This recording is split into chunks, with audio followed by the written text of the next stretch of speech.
Shalom Bapak Ibu yang dikasihi Tuhan dalam Kristus Yesus.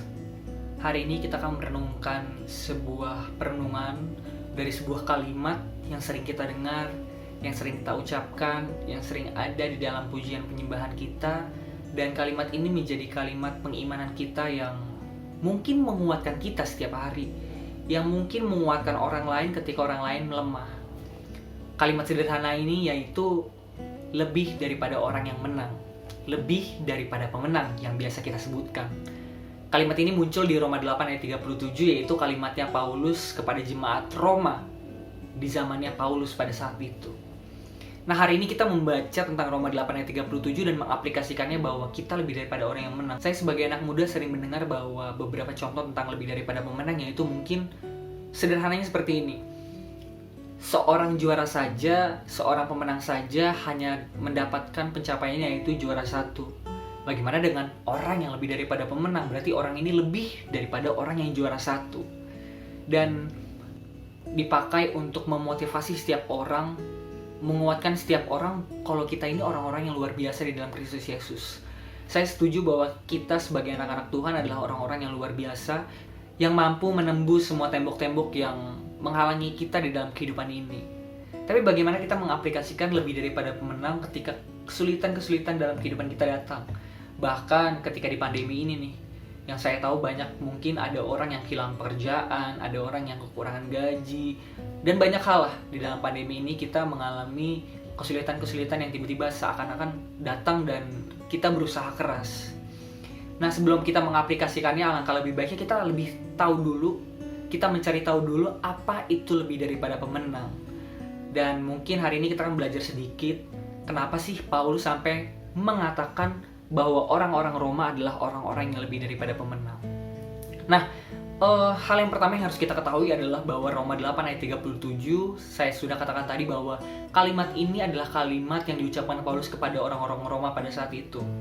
Dan hal yang kedua yang harus kita ketahui adalah orang-orang Kristen yang disebut lebih daripada pemenang pada saat zamannya Paulus itu mengalami penganiayaan, mengalami penyiksaan karena mereka percaya kepada Kristus.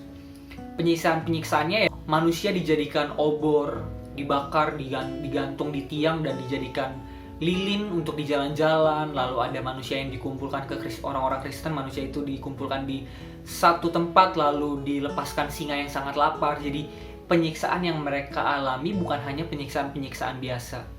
Mereka mengalami penyiksaan yang mungkin orang kalau dipenggal kepalanya ya langsung mati, tapi mereka mengalami penyiksaan ya mereka mati tapi perlahan-lahan.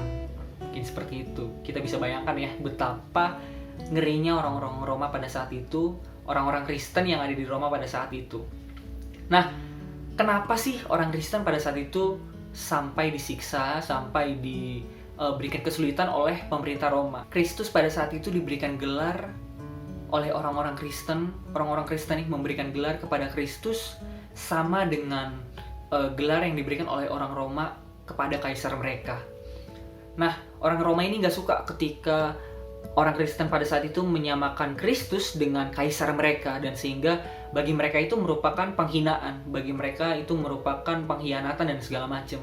Akhirnya orang-orang Kristen dianggap sebagai pemberontak, dianggap sebagai pengkhianat, dan akhirnya siapapun pada saat itu, siapapun yang memberontak dan mengkhianati kaisar, mereka akan disiksa dan akan diberikan kesulitan-kesulitan seperti itu. Orang Kristen pada saat itu disiksa, diberikan kesulitan, supaya mereka tidak percaya lagi kepada Kristus. Orang Roma melakukan usaha-usaha ini supaya orang Kristen tidak lagi mempercayai Kristus yang katanya banyak mujizat, yang katanya punya kuasa dan banyak hal. Semuanya itu dilakukan supaya orang Kristen terpisah dari Kristus itu sendiri.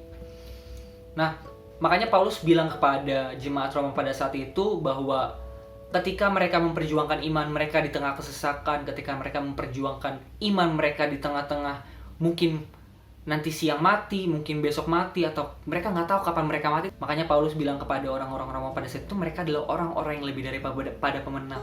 Karena mereka berhasil untuk tetap membangun hubungan mereka dengan Kristus, mereka tetap menjaga kerohanian mereka tetap menjaga spirit mereka untuk percaya bahwa Kristus adalah juru selamat dan mereka hanya ingin dekat kepada Kristus. Tapi memang berbeda zaman, berbeda juga kesulitannya. Nah, kita hari-hari ini mengalami yang namanya pandemi. Kita nggak datang ke gereja.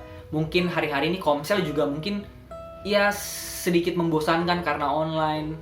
Yang tadinya kita komsel harus ketemu dan segala macam, dan itu lebih mensejahterakan kita semua. Banyak kesulitan yang mungkin akhirnya membuat kita jauh dari Tuhan. Entah itu kita nggak datang ke gereja, kita nggak komsel lagi dan segala macam. Maka sebab itu ketika kita mengaplikasikan lebih daripada pemenang ini ke dalam kehidupan kita, kita harus melihat bahwa seberapa jauh kita memperjuangkan iman kita kepada Kristus. Padahal hari-hari ini kita berjuang untuk hidup kita berjuang untuk anak-anak kita berjuang untuk orang-orang di sekitar kita supaya kita dapat melewati pandemi ini dengan baik.